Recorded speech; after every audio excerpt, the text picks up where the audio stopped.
ഈ ഹല്ലേലൂയ കീർത്തന ആലാപനത്തിനു ശേഷമാണ് സുവിശേഷം വായിക്കപ്പെടുന്നത്.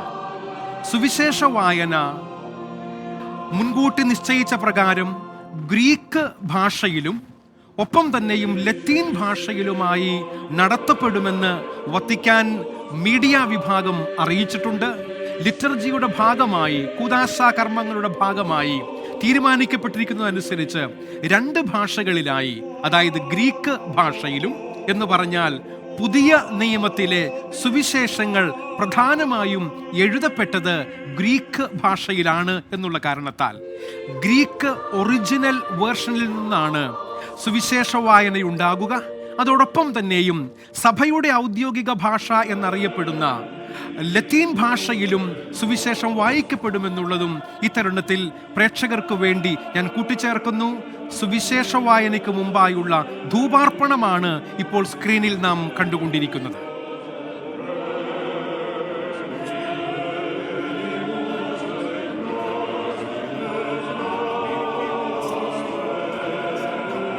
പതിവില്ല. ഒരുപക്ഷെ ആദ്യത്തെ അമേരിക്കയിൽ നിന്നുള്ള മാർപ്പാപ്പ എന്ന നിലയിലായിരിക്കും അമേരിക്കയുടെ വൈസ് പ്രസിഡന്റ് JD വാൻസിന് ഇപ്പോൾ പലതവണയായിട്ട് കാണിക്കുന്നുണ്ട്. വലിയൊരു സംഘം തന്നെ അമേരിക്കയിൽ നിന്ന് എത്തിയിട്ടുണ്ട്. സ്റ്റേറ്റ് സെക്രട്ടറി മാർക്കോ റൂബിയോയുടെ വിഷ്വൽസ് വലിയ രീതിയിൽ കാണിക്കുന്നില്ലെങ്കിലും അദ്ദേഹം എത്തുമെന്നാണ് ഔദ്യോഗിക അറിയിപ്പിലുള്ളത്.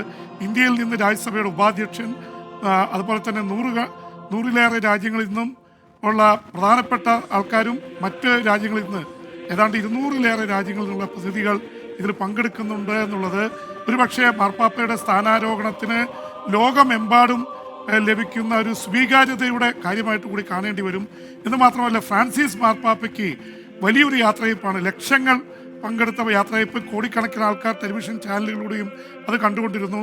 ഫ്രാൻസിസ് മാർപ്പാപ്പയുടെ പിൻഗാമിക്ക് അതുകൊണ്ട് തന്നെ വലിയ രീതിയിലുള്ള ഒരു സ്വീകാര്യത ലഭിക്കുന്നു എന്നുള്ളതാണ്. ഒപ്പം തന്നെ ഒരു പ്രധാനപ്പെട്ട കാര്യമുള്ളത് നേരത്തെ പറഞ്ഞു വെച്ചതാണ്. തൊഴിലാളികളുടെ മാർപ്പാപ്പ ആയിരുന്ന ലിയോ 13-ന്റെ പേര് തന്നെ സ്വീകരിച്ചതിന് കാരണമായിട്ട് പറഞ്ഞത് ആർട്ടിഫിഷ്യൽ ഇൻ്റലിജൻസിൻ്റെ കാലമാണ് വരുന്നത്. അവിടെ ആർട്ടിഫിഷ്യൽ ഇൻ്റലിജൻസും റോബോട്ടിക്സും വന്നാൽ അടുത്ത 10 വർഷത്തിനുള്ളിൽ കൺവെൻഷണൽ ജോലികൾ 80% നഷ്ടപ്പെടും. ഇതറിയാവുന്ന IT വിദഗ്ധനായ ടെക് മുഖമുള്ള മാർപ്പാപ്പയാണ് വരുന്നത്. അദ്ദേഹം തൊഴിലാളികൾക്ക് വരാനിരിക്കുന്ന ഒരു വിപത്തിൻ്റെ ഇതുകൂടിയായിട്ടാണ് ലിയോ 14 തൊഴിലാളികളുടെ പക്ഷം പിടിക്കുന്ന, പാവപ്പെട്ടവരുടെ പക്ഷം പിടിക്കുന്ന ഒരു മാർപ്പാപ്പ. ഒരുപക്ഷെ ഇവിടെ പല പ്രേക്ഷകരും ചോദിക്കുന്നുണ്ട്, അമേരിക്കയിൽ നിന്നുള്ള മാർപ്പാപ്പ അമേരിക്കയുടെ സ്വാധീനമായിരിക്കും. അത് ശരിയല്ല. ഒരുപക്ഷെ അമേരിക്കയുടെ 1-ാം ലോക മുഖത്തിന് വിരുദ്ധമായി പാവപ്പെട്ടവരുടെ പക്ഷം ചേരുന്ന ഒരു മാർപ്പാപ്പയാണ് വരാനിരിക്കുന്നത്.